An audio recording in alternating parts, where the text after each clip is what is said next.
Welcome to Comics Bazaar, the channel of comics commentary and arcana.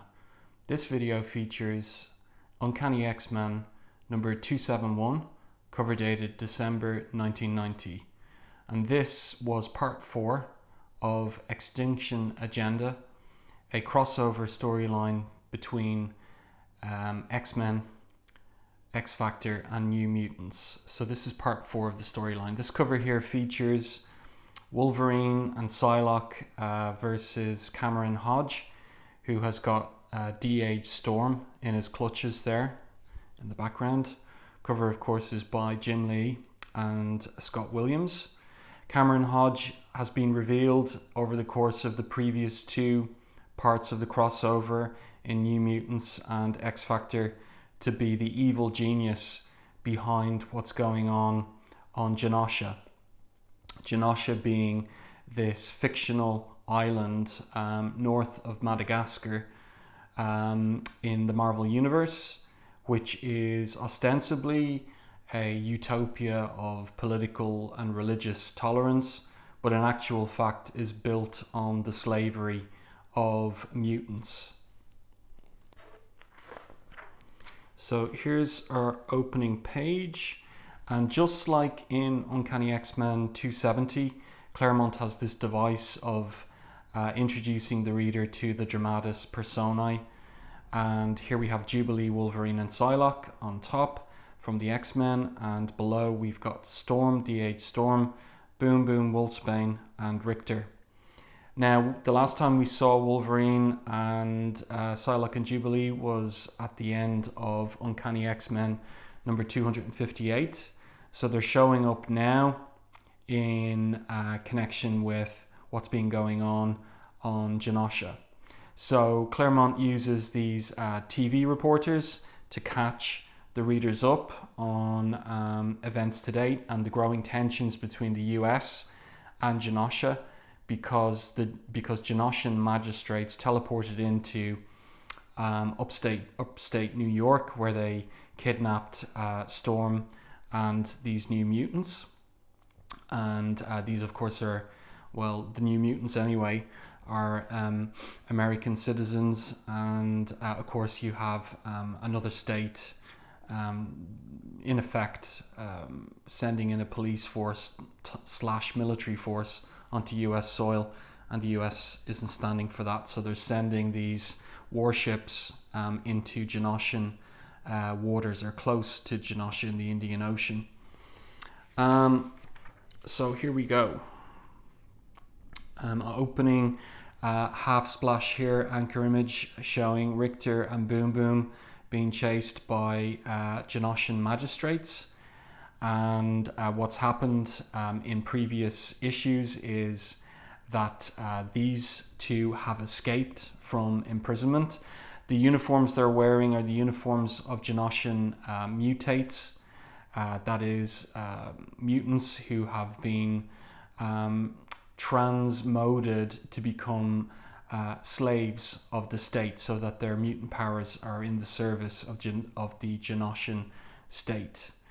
So what happens is the magistrates attempt to recapture Boom Boom and Rictor is interrupted by Jubilee, Wolverine and Psylocke. So at this point now, Jim Lee has decided on the color scheme for Jubilee's costume. So we've got this magenta shirt and the blue jeans bottoms and the yellow raincoat, and at this point also I think it's fair to say that Jim Lee's style has locked in. So when you look back at the Acts of Vengeance trilogy from Uncanny X-Men 256, 57 and 58, you could see him developing issue to issue, and even the previous couple of issues in advance of this, the Wolverine and Captain America one and the Rogue one, you could see further developments. But at this point, there is a confidence in the style. The man at this point is capable of drawing anything, and it really makes for some superb comics. You've got this perfect synergy between writer and artist here, Chris Claremont and Jim Lee. So the creative team is indicated here on these scattered papers. So pencils Jim Lee, ink Scott Williams, words Chris Claremont, and colors Glynis Oliver, and letters Tom Orzechowski. So nice anchor image here of Wolverine and Jubilee and Psylocke jumping down to attack the magistrates. And in the background we note here a color hold, a nice little device of comics in the 80s and 90s, more so the 80s really. And up here we note also the use of duotone to indicate the nighttime setting of the story. So another anchor image here of Wolverine taking out the magistrates, and Jubilee jumping into action too, and the captions indicate that Jubilee is kind of acting on instinct and hoping that things will work out, whereas Wolverine of course is using his vast experience. And Psylocke too now has ninja skills and training, and she's more precise in her attacks on the magistrates. So one of those magistrates, Tam here, gets the better of Wolverine, and she is threatening now to kill the trio. But what happens is Psylocke gets the drop on her, uses her psychic knife, which is the focused totality of her telepathic powers, to render Tam unconscious. And then what happens is they tie up the magistrates, and Jubilee's concerned about Wolverine. And what has been revealed about Wolverine since his crucifixion by the Reavers in Uncanny X-Men 251 is that his mutant healing factor is not working as it used to. And when he gets injured, it takes a long time for him to recover. So this has been noted by Jubilee and Psylocke, and they're worried about him. Boom Boom and Rictor are respectful of Wolverine because they know him from the past and by reputation. And Wolverine basically puts them in the charge of Psylocke so that she can use her telepathy to find out what has been happening on the island. And this is a nice device to catch readers up who maybe didn't pick up the other parts in New Mutants and X-Factor about what happened to Storm and the New Mutants when they were taken to Genosha. How Cameron Hodge, pictured there, is the antagonist, the big bad behind everything that's been happening. And also that Warlock sacrificed himself to save and protect his fellow teammates on the New Mutants. So then what happens is that Wolverine sends Jubilee away with the New Mutants, and he and Psylocke have a plan in order to infiltrate the Genoshan citadel and rescue Storm and Rain, who's imprisoned there.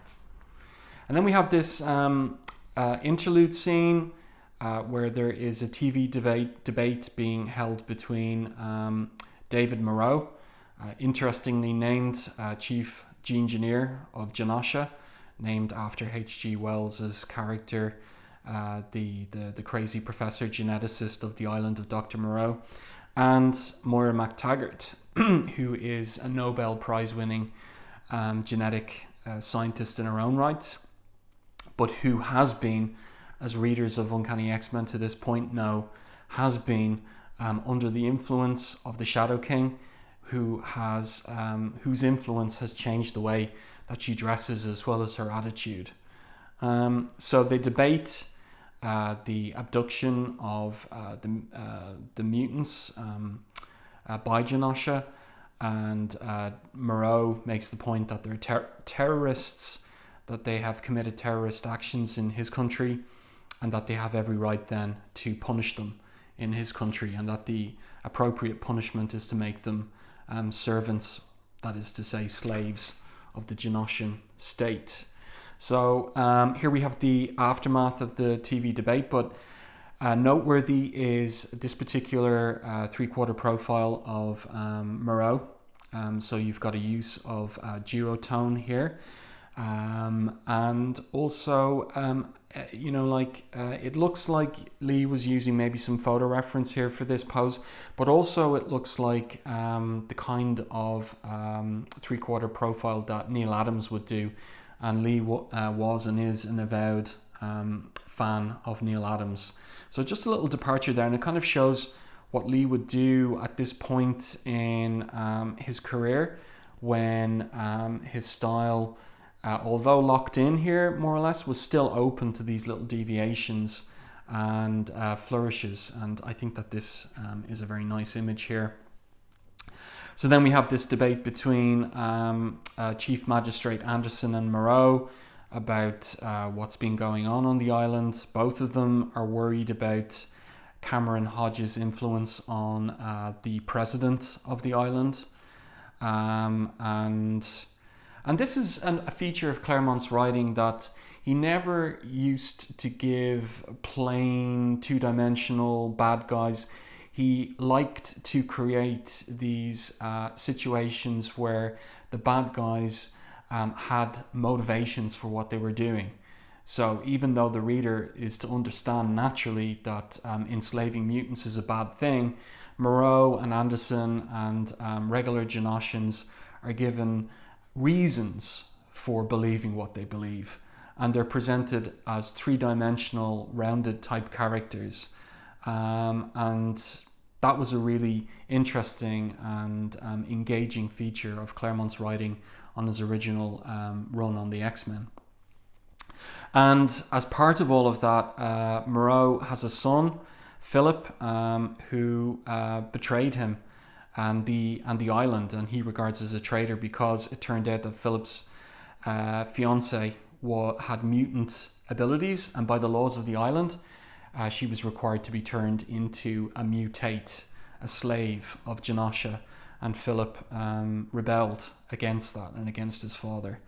So again, it shows us the character being complicated and not just a cardboard cutout villain. Now, while he's in the midst of his kind of emotional turmoil, he is snuck up on by Storm, who threatens him, and who he says to her that he's not really the chief enemy, it's Cameron Hodge, and who appears but Hodge himself. Again, nice use of duotone there. And here he is. So Cameron Hodge was introduced into X-Book continuity in X Factor #1. He was an associate of X Factor, but it was revealed in the course of the X Factor series that he was secretly working against X Factor, and that in fact his agenda was anti-mutant, and he wanted the destruction of all mutants, and that is the agenda that he is pursuing here in Genosha. He was seemingly killed in X Factor, but what has happened in the meantime is his head was recovered and he's been turned into this hideous cyborg type character. This is the president of Genosha, that Hodge, he has her ear, and she's going along with his agenda, the X-Tinction agenda, as it would turn out. So Storm is recaptured, and then the scene switches to Wolverine and Psylocke. This is a wonderful page here. We get this bird's eye view of Hammer Bay, which is the capital of Genosha, and these two, Wolverine calls them flitters, piloted by Psylocke and Wolverine, dive bombing into the city. They're aiming for the citadel, which is here, which is where Storm is held captive as well as Reign. And Psylocke is worried about Wolverine's health condition because he's not healing as fast as he usually would. He's basically saying, look, you know, don't worry about it. As he says here, every life has its obligations. I just want to settle mine while I'm still able. So he feels obliged to help rescue the X-Men, or Storm and Reign. But Psylocke is attacked psychically, or rather, it turns out, because of her psi bond with Storm, and Storm is undergoing this mutate process, this transmoding to mutate process. She feels that pain. She's got a psi-link with Wolverine, who feels it too, but they manage to crash land on the roof of one of the buildings in Hammer Bay. And then, because they're disguised using the uniforms of the magistrates they took down earlier, they're able to blag their way aboard this ship. Wolverine says that Psylocke needs immediate medical attention, so they're brought right into the Citadel, into the control room in the Citadel. But who turns up? Havoc. And Psylocke is taken aback, and he recognizes not her but Wolverine.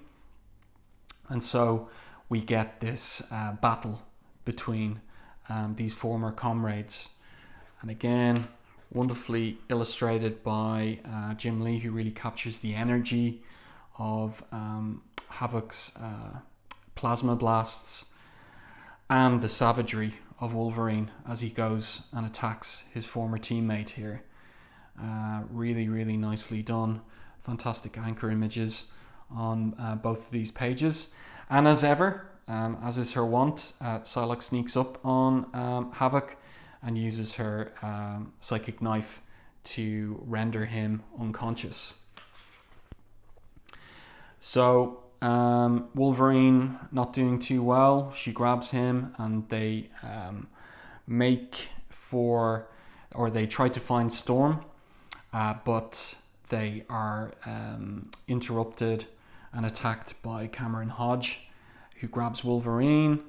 Psylocke has this massive gun that she gets to use in this panel here. Again, just dynamic storytelling by Lee. Fantastic anchor image here of Wolverine really slashing Cameron Hodge with his adamantium claws. Amazing artwork here. This is Lee really at the top of his game, as I was saying earlier. But Hodge, in the end, gets the better of them, and Psylocke in particular. He uses her psychic attack to attack her, so it backfires, and he takes both of them out. And here's our final page, where the Engineer, Moreau, has apparently gone ahead and completed the mutate transmodation procedure on Storm, and up next will be Wolverine and Psylocke for the procedure. So naturally enough, readers are going to have to come back in 30 days for the conclusion, or rather not the conclusion, but the next chapter in what's going on in this crossover. So I hope that you enjoyed this video. If so, please like, and if you haven't done so already, subscribe to the channel, and stay tuned for more content like this.